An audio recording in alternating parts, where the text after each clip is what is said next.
The massive alien warship appeared out of nowhere, its silver hull reflecting the distant sunlight as it limped toward Earth's orbital repair hub 1. Emergency lights flashed along its damaged side, and wisps of purple energy leaked from its quantum drive housing. The ship was easily 3 times the size of the repair station, making it look like a wounded whale approaching a tiny fishing boat. Tom Walker stood at the main observation window, his coffee cup frozen halfway to his mouth. In his 15 years as chief engineer of the station, he had fixed everything from small Earth cargo ships to medium-sized Mars colony vessels. But this was different. This was his first alien customer since Earth joined the Galactic Alliance 3 months ago. "Well, that's not something you see every day," he muttered, placing his coffee on the nearest console. The station's warning systems were already blaring, detecting the unusual energy readings from the approaching vessel. Chief Jack, his assistant, rushed into the observation room. "We're getting weird readings from that ship. Their quantum drive is failing. I can see that." Tom pointed to the purple energy leaks. "Get Bay 3 ready. It's the only one big enough for this beast."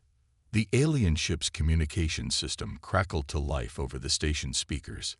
"Human repair station, this is Captain Dax of the Stellar Guard vessel Light of Dawn. We request emergency docking clearance. Our quantum drive is critically damaged." Tom pressed the comm button. "This is Chief Engineer Walker. Clearance granted, Captain. Follow our guidance beacons to Bay 3. He paused, then added, "May I ask why you chose our station? There are more advanced repair facilities in the Centauri system." There was a moment of silence before Captain Dax responded. "We tried those facilities, Chief Walker. They couldn't help us. The Centaurians said the damage was too severe, and the Regellians wouldn't even attempt the repairs. You're our last hope before the drive completely fails." Tom scratched his beard, watching as the massive ship carefully maneuvered toward Bay 3. The alien vessel's movements were sluggish, like a wounded animal. Through the window, he could see more purple energy escaping from the drive housing. "Jack, get the engineering team together. Full diagnostic equipment, and bring the basic tool kits too." Tom grabbed his tablet and headed for the elevator. "Basic tools."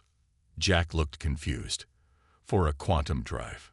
"Trust me on this one," Tom said as the elevator doors closed. 20 minutes later, Tom stood in Bay 3's airlock chamber, watching as the massive ship settled into place.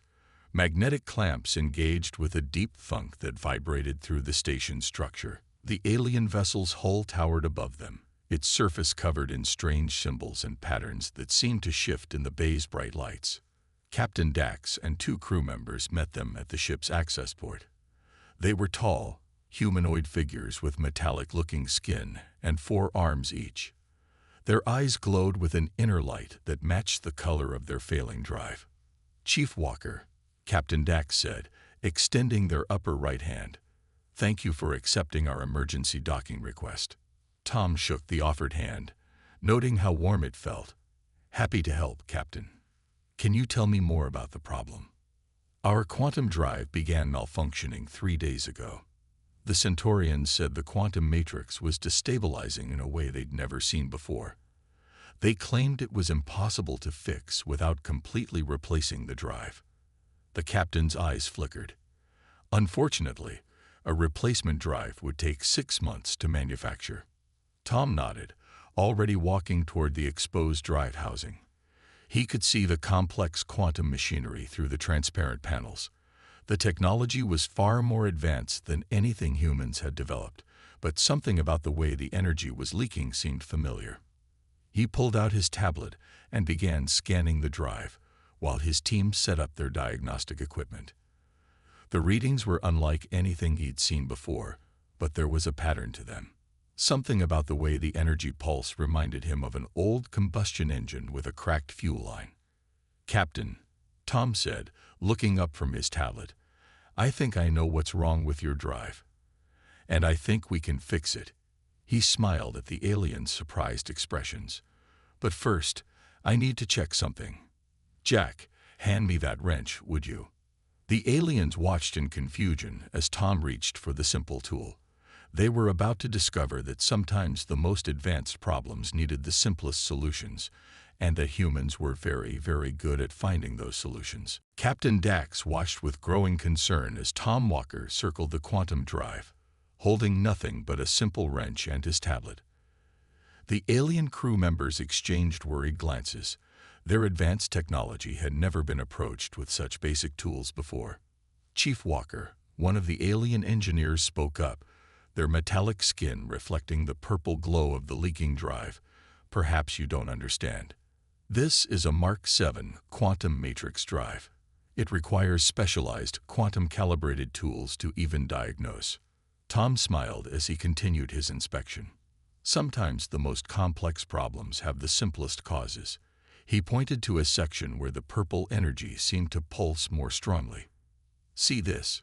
Your quantum field is unstable because something's vibrating, and vibration usually means a loose mounting bracket." The alien engineers looked at each other in disbelief. One of them stepped forward, all four arms crossed. "That's impossible. The mounting system is quantum locked. It cannot come loose." "Nothing's impossible," Tom replied, reaching into the access panel with his wrench. "Jack, get me a light over here." Jack quickly positioned a bright work light, illuminating the inner workings of the drive. The alien crew gathered closer, their glowing eyes fixed on Tom's movements. Even Captain Dax leaned in to watch. With careful precision, Tom placed his wrench on what looked like an ordinary bolt. It was almost hidden behind the quantum manifolds, in a spot that would be impossible for automated repair systems to reach. He gave it a gentle turn. The bolt moved. The purple energy leak immediately changed its pattern. The aliens gasped in unison. "Just as I thought," Tom said, tightening the bolt carefully. "Your quantum lock mounting system is perfect, but it's attached to a standard mechanical frame. These bolts help dampen vibrations between the quantum components and the physical ship. When one works loose, it creates a cascade of quantum instabilities," finished the alien engineer, their voice filled with amazement. "But how did you know to look there?" Tom stepped back from the drive, watching as the purple energy leaks began to fade. "Because humans spent centuries working with mechanical engines before we developed more advanced technology. We learned that no matter how sophisticated a machine gets, it still has to interact with the physical world somehow. And where there's physical connection, there's always the chance of something coming loose." He turned to his team. "All right, let's do a full check of all the mounting points. I want every bolt tested and secured. Then we'll help recalibrate the quantum matrix." The next few hours were a flurry of activity. Human engineers worked alongside their alien counterparts, teaching them how to spot signs of mechanical wear that their advanced diagnostic systems had been programmed to ignore. The aliens, in turn, helped the humans understand the quantum systems better, creating a unique blend of old and new techniques. Captain Dax stood with Tom at the control panel as the final diagnostics ran. The quantum drive hummed with a clean, steady energy signature. No more purple leaks in sight. "I must admit, Chief Walker, I had my doubts," the captain said. "Our most advanced repair stations couldn't solve this problem, yet you fixed it with a wrench and human insight." Tom shrugged. "Sometimes the most advanced civilizations forget the basics. Humans are still new enough to interstellar technology that we remember the importance of mechanical knowledge. We learned a long time ago that every problem has a solution. You just have to be willing to look in unexpected places." The captain nodded thoughtfully. "Perhaps that's why your species has adapted so quickly to galactic technology. You bring what do you call it?" "A hands-on approach," Tom supplied. "Speaking of which, would you like me to show your engineers how to check for other potential mechanical issues? Might save you another emergency stop." Captain Dax's eyes brightened.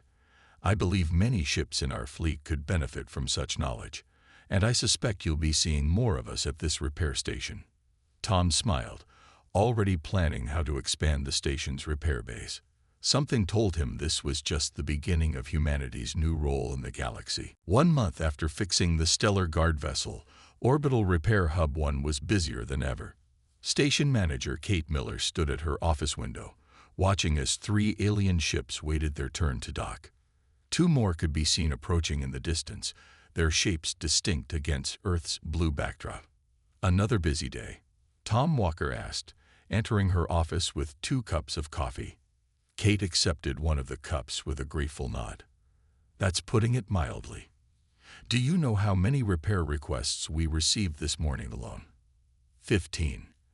And it's not just us. Every human repair station in the solar system is getting swamped. She pulled up a holographic display showing the traffic around Earth's orbital facilities. Dozens of alien vessels orbited near various repair stations, their signals indicating they were waiting for service.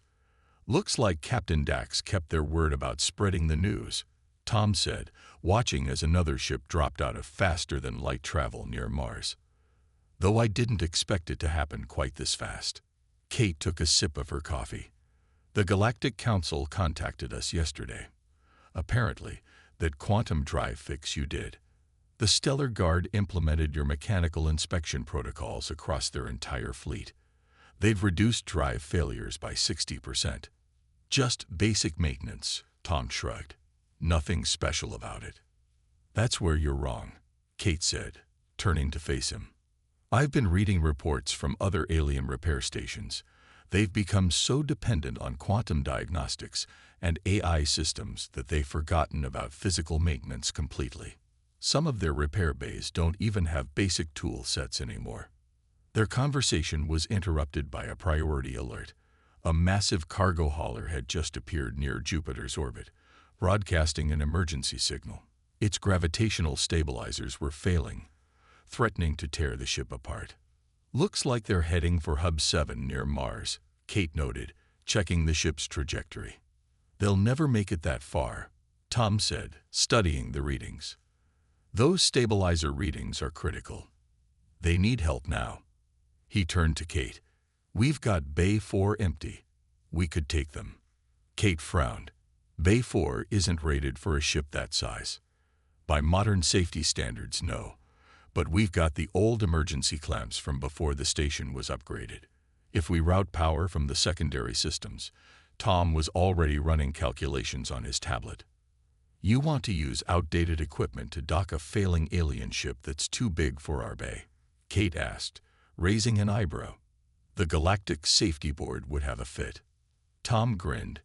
Sometimes old solutions work best for new problems. Besides, if we don't help them, that ship's going to break apart in about 3 hours. Kate looked at the emergency signals again, then at the desperate messages coming from the cargo hauler. She made her decision. Do it, but I want continuous monitoring of those clamps. The next 2 hours were intense. The entire station watched as the massive cargo hauler approached, its hull groaning under the strain of failing stabilizers. Tom's team worked frantically to modify Bay 4's systems, jury-rigging the old emergency clamps to work with their modern power grid. When the ship finally docked, the old clamps held firm. The entire station cheered as Tom's team began repairs, once again solving an impossible problem with a mix of old and new technology. Later that evening, as Kate filed her report to Earth Central Command, she noticed something interesting. The cargo hauler's distress call had been broadcast on all frequencies. Every alien repair station in 3 sectors would have heard their request for help, but they had chosen to limp all the way to a human station instead. She added a note to her report. Recommend immediate expansion of all human repair facilities. Suggest implementation of training programs to preserve traditional mechanical knowledge alongside modern techniques. Earth's repair stations are no longer just a service. They're becoming a vital part of galactic infrastructure. As if to emphasize her point, another alert sounded. 2 more ships had just appeared in Earth orbit, both requesting repairs. Kate looked out her window at the growing queue of alien vessels and smiled. Humanity had found its niche in the galactic community, not through advanced technology, but through remembering the basics that others have forgotten. The mysterious ship arrived at midnight station time. Unlike the other vessels crewed for repairs, this one was completely black, absorbing light rather than reflecting it. No markings were visible on its hull, and its design matched no known species in the Galactic Alliance database. Tom Walker was woken by the urgent call from night shift. "Chief, you need to see this," his comm unit crackled. "They say they got something impossible to fix." "Everything's impossible until it's fixed," Tom muttered, pulling on his work clothes. When he reached Phase 2, he found Kate Miller already there, talking with 3 tall aliens he'd never seen before. Their skin looked like flowing mercury, and their eyes were deep pools of swirling gold. The tallest one stepped forward as Tom approached. "I am Observer First," the alien said, its voice surprisingly musical. "We have heard of your repair abilities. We bring you our greatest challenge." Kate shot Tom a meaningful look. "Their ship runs on something called a dimensional fold drive. Apparently, it's experimental technology." "Was experimental technology," Observer First corrected. "The drive is now broken. 7 advanced repair stations have declared it unfixable. The quantum patterns have become too complex to untangle." Tom walked to the ship's rear section where the drive housing sat exposed. Inside, he could see what looked like a twisted knot of reality itself. Space seemed to bend and fold around it in impossible ways. "Tell me exactly what happened," Tom said, pulling out his tablet. The drive began malfunctioning during a routine fold operation, Observer Second explained, joining them. "The dimensional matrices became entangled. Every attempt to correct the pattern has only made it worse." Tom studied the readings on his tablet. They made absolutely no sense. "Jack," he called over his shoulder, "get me the old team. And the new ones too. We're going to need everyone on this." Within 30 minutes, the bay was filled with Earth's finest repair technicians. Bill from the welding crew, who could fix anything mechanical. Maria from quantum systems, who understood how reality could bend. Pete from the electronics lab, who could trace any circuit, no matter how complex. And a dozen others, each bringing their own expertise. "All right, team," Tom addressed the group, displaying the drive's readings on the main screen. "We've got something new here. The aliens call it unfixable. What do we see?" Maria raised her hand. "The quantum patterns are chaotic, but there's a rhythm to them. Reminds me of old music visualization patterns." "Good catch," Tom nodded. "Pete, the power fluctuations follow a similar pattern. It's like the drive is stuck in a feedback loop." Bill stepped closer to the drive, squinting. "Those support struts aren't original. Someone's tried to reinforce them. Recently, too." One by one, each team member added their observations. Tom wrote everything down, building a complete picture of the problem. The observers watched in fascination as the humans worked together, combining different viewpoints and expertise.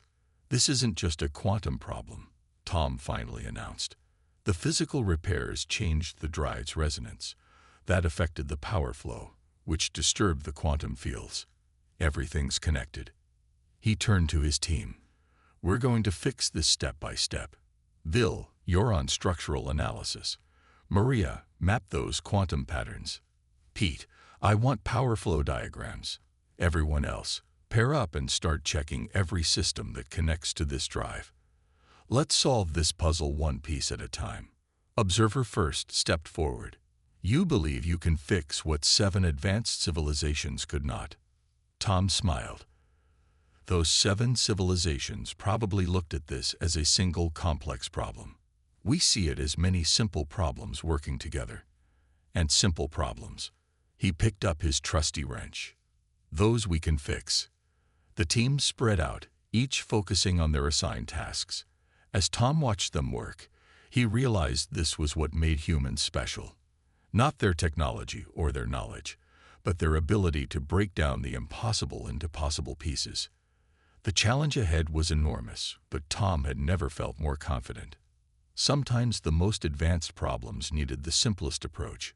Good people working together, using every tool and skill at their disposal. 12 hours into repairing the dimensional fold drive, Tom Walker's team had transformed Bay 2 into something that looked like a cross between a high-tech lab and an old-fashioned workshop. Holographic displays showing quantum patterns floated next to basic hand tools.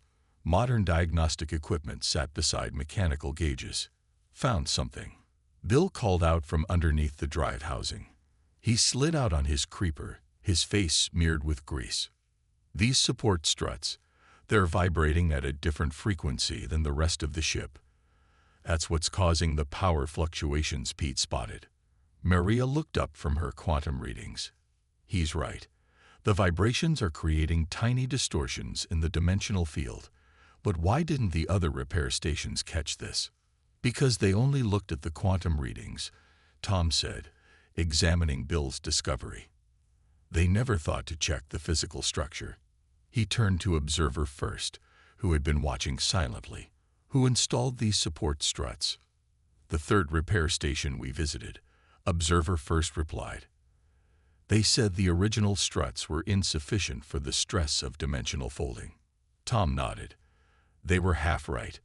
The original struts were wearing out, but these replacements are too rigid. They're not allowing for natural flex during fold operations. Pete joined them, holding his tablet. I've mapped the power flow. The rigid struts are forcing the energy to take unusual paths through the system. That's what twisted the dimensional matrices. The observers exchanged looks of surprise. Observer Second spoke up. You mean this complex quantum problem? Started with a simple mechanical issue, Tom finished. Your drive needs support struts that can absorb and adapt to dimensional stress, not fight against it. Tom gathered his team around the main display. Here's what we're going to do. Bill, get those replacement struts out and fabricate new ones. Use that new adaptive alloy we developed for the Mars colony ships, the one that responds to stress patterns. The mining ships use something similar for their deep space operations, Maria added. We could modify that design. Good thinking, Tom agreed. Pete, once the new struts are in, we'll need to recalibrate the power distribution system. Maria, you'll monitor the quantum patterns. When we see them starting to untangle, we can guide them back to their proper configuration. Observer First stepped forward. This approach, it combines primitive mechanical solutions with advanced quantum theory. It should not work. But it will, Tom said confidently. Because we're not fighting the laws of physics, we're working with them. Sometimes the most advanced technology needs to remember basic principles. The next few hours were intense.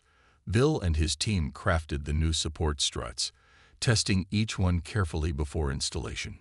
Pete rewrote power distribution protocols while Maria created a map of how the quantum patterns should look when properly aligned.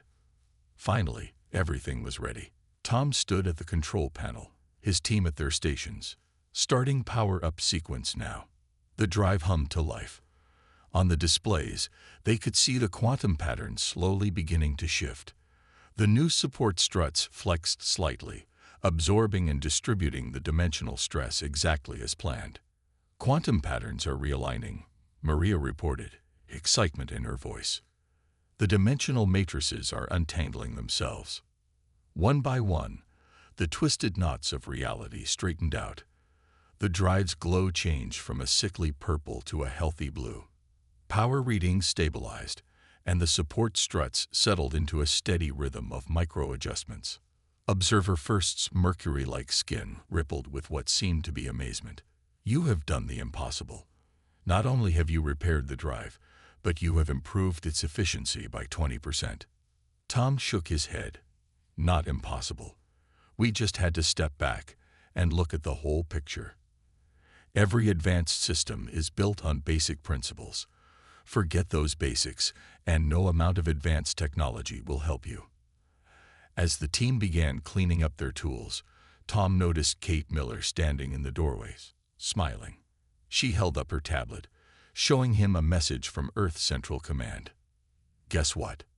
She said. They want us to document our repair methods. Looks like we're going to be teaching these techniques to every human repair station in the system. Tom looked around at his tired but proud team. They had done more than fix an impossible problem.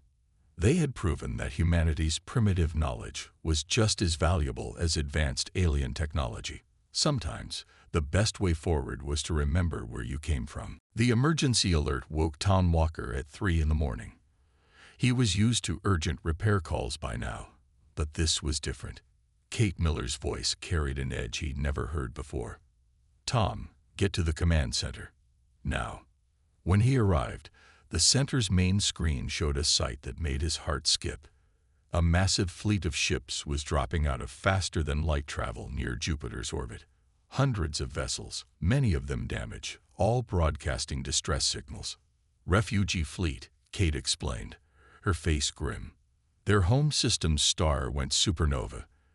They escaped, but many ships were damaged in the evacuation. Their life support systems are failing." Tom studied the readings. "How many ships?" 412. "At least half of them need immediate repairs." Kate turned to him. "They're asking for help. They've heard about us." Tom ran quick calculations in his head. "We can't handle that many. Not even with all of Earth's repair stations working together." "We have to try," Kate said firmly. "They've got families on those ships. Children." Tom nodded, already forming a plan. "Get me a direct line to all human repair stations in the system, and wake up everyone. I mean everyone." Within an hour, the largest coordinated repair operation in human history was underway. Earth's orbital repair hubs were collaborating with stations around Mars, Venus, and the Moon. Tom's voice rang out across the system-wide communication channel. "Listen up. We've got people who need our help. Forget standard procedures. We're going to do this the old-fashioned way, fast and effective. Split into teams. I want every station running multiple repairs at once. Use whatever works, basic tools, advanced tech, anything that gets the job done." The first wave of refugee ships arrived at Earth's stations. They were a mix of different designs, some barely holding together. Tom directed traffic from the command center, matching ships to stations based on their expertise. "Hub 3, you've got experience with life support systems. Take that group near the Moon. Hub 7, those fusion drives are like the ones you fixed last week. They're yours." As the day progressed, something remarkable happened. The human repair crews, working under extreme pressure, began innovating on the spot. When standard tools wouldn't work, they made new ones. When approved procedures were too slow, they found faster ways. A team at Mars Colony Station rigged up an old mining laser to patch hull breaches in seconds. The Luna Hub crews figured out how to daisy-chain power supplies, keeping life support running on multiple ships at once. Every station shared their discoveries instantly, building on each other's ideas. Tom watched the status board as repair after repair was completed. Ships that alien stations would have taken days to fix were being turned around in hours. The refugee fleet's commanders couldn't believe their eyes. "How are you doing this?" one of them asked over the comm. "Our best automated repair systems would take weeks to handle this many ships."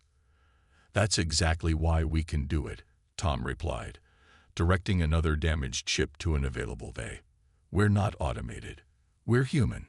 We adapt, we improvise, and we don't give up." By the end of the second day, over 300 ships had been repaired. The remaining ones were stable, their critical systems fixed enough to keep their passengers safe until full repairs could be completed. Kate found Tom in his office, finally taking a break after 36 straight hours of work. "Central Command just sent a message," she said, smiling. "They're calling this the Walker Protocol, using human innovation and basic engineering to solve complex problems under pressure." Tom laughed tiredly. "They can call it whatever they want. I'm just glad we could help." "It's more than that," Kate said. "Word of this is spreading across the galaxy. We didn't just fix ships today.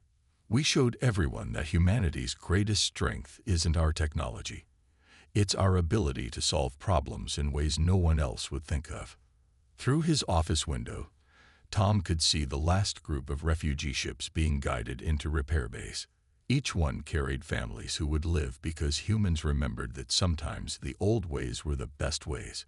It was a lesson the galaxy wouldn't soon forget. 6 months after the refugee fleet incident, Orbital Repair Hub 1 looked very different. The station had doubled in size, with new repair bays extending like spokes from its central hub. But the biggest change wasn't in the structure, it was in the people who filled it. Tom Walker stood in the observation deck of the new training center, watching as human engineers worked alongside aliens from 20 different species. Below him, a veteran mechanic was teaching a group of crystalline beings how to diagnose engine problems using sound and vibration.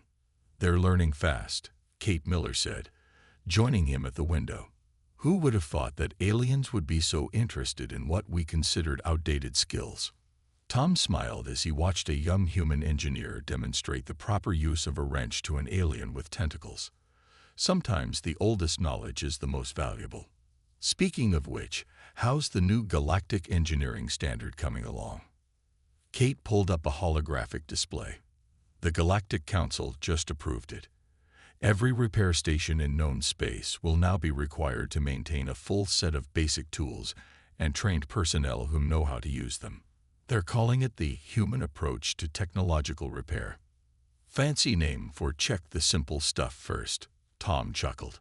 A flash of light caught their attention as a massive ship emerged from faster-than-light travel nearby. Tom recognized it immediately. The stellar guard vessel Light of Dawn, the same ship that had started everything with its loose quantum drive bolt.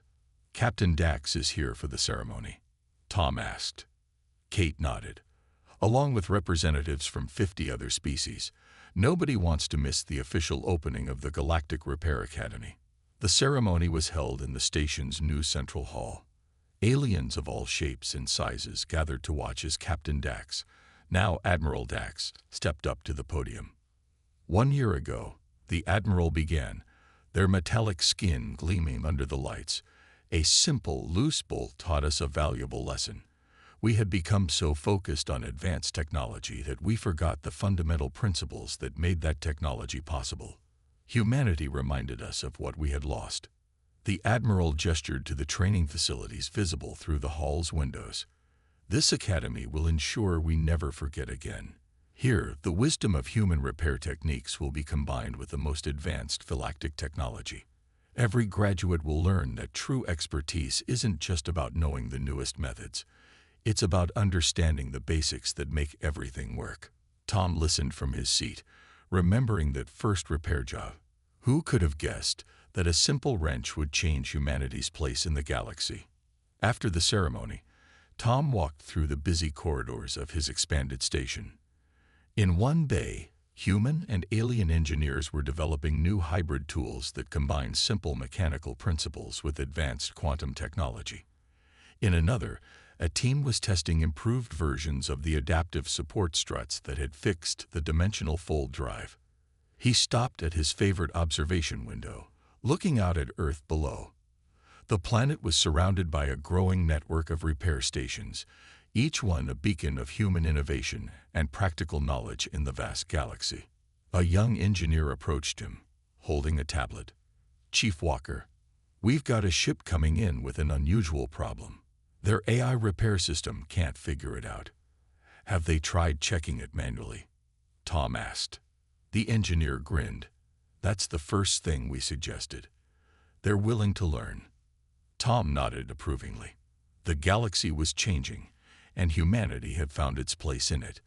Not as the most advanced civilization, but as the ones who remembered the importance of understanding how things really worked. He picked up his trusty wrench from his tool belt, the same one that had fixed that first quantum drive. It was scratched and worn now, but still as useful as ever. Like humanity itself, it was a reminder that sometimes the simplest tools could solve the most complex problems. "Well," he said to the young engineer, "let's go show them how it's done. The human way."